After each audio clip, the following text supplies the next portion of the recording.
सुधीर गुप्ता है और मैं मिर्जापुर धोबाही का हूँ। हम लोग जन सुराज के लिए जन जागरूकता फैला रहे हैं, लोगों को उस विचारधारा से जोड़ने का प्रयास कर रहे हैं। जन सुराज जो तीसरे राजनीतिक विकल्प के रूप में उभर रही है।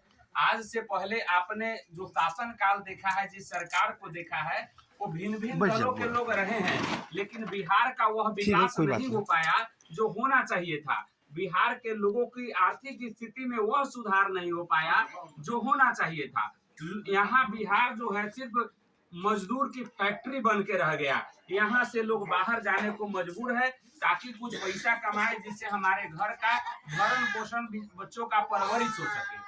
तो जनसुराज पार्टी, जिससे कि आप सब लोग जानते होंगे कि कुछ दिन पहले गांव से प्रशांत किशोर यात्रा करके गए हैं, मतलब बिहार के सभी गांवों का जो है पद यात्रा किए हैं, पैदल यात्रा किए हैं।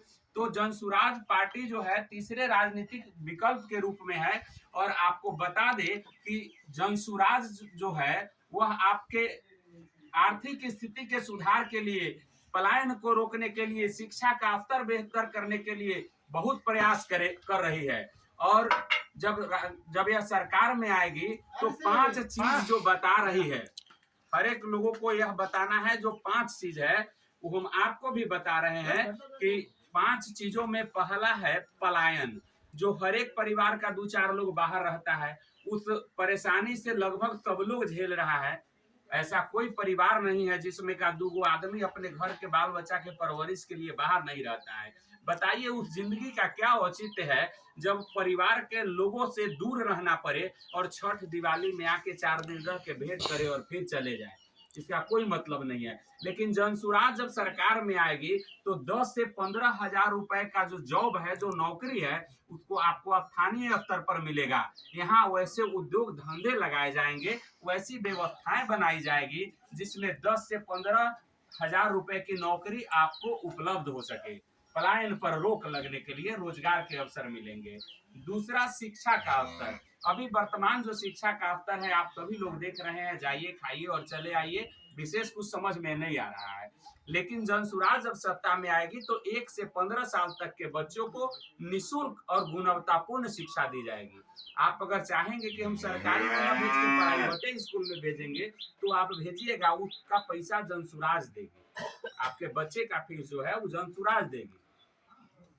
तीसरा, वृद्धा पेंशन। आज के इस महंगाई के दौर में 60 साल से ऊपर के लोगों को जो वृद्धा पेंशन मिलता है, इस महंगाई के दौर में मात्र 400 रुपए मिलता है। क्या औचित्य है इस 400 रुपया का? एक वृद्ध आदमी को अगर आप सम्मानजनक राशि नहीं देते हैं तो 400 रुपए का कोई मतलब है? जनसुराज कहती है कि जब हमारी सरकार बनेगी तो हम 2000 रुपया 60 वर्ष से ऊपर के जो भी महिला पुरुष है उनको दिया जाएगा। वृद्धा पेंशन में बढ़ोतरी की जाएगी। यह सम्मानजनक राशि उन बुजुर्ग लोगों को दी जाएगी ताकि उनका कुछ सम्मानजनक जीवन जिए।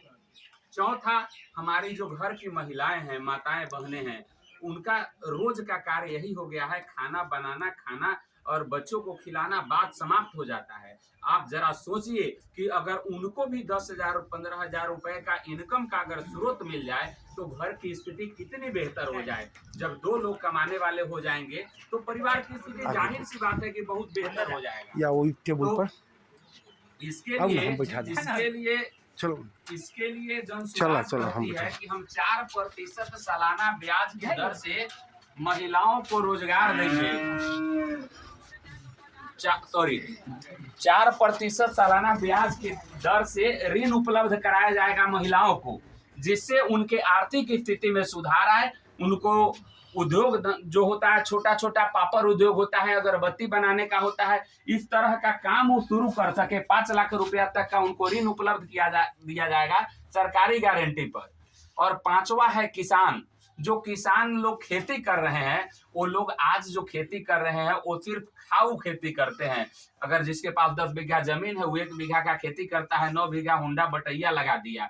वो सिर्फ खाने योग्य अन्न जो है वही ध्येय है कि वही हमको आ जाए, बस बात खत्म। इसका कारण है कि मजदूर व्यवस्था नहीं है और बहुत सारा महंगाई के दौर में जो सुविधाएं किसानी के लिए चाहिए वो नहीं उपलब्ध हो पा रहा है। तो उनका कहना है जनसुराज का कि अब मनरेगा के तहत जो मजदूर लगाए जाते हैं उन मजदूरों को किसान के साथ जोड़ा जाएगा।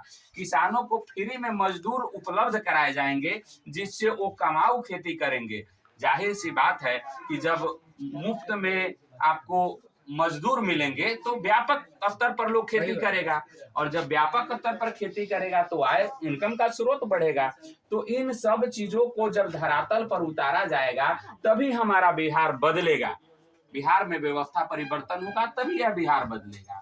तो इन 5 चीजों को जो हमने बताया, पहला पलायन, जिसका दंश हर व्यक्ति झेल रहा है रोजगार के अभाव में, तो यहाँ रोजगार 10 से 15 हजार रोजगार की व्यवस्था की जाएगी।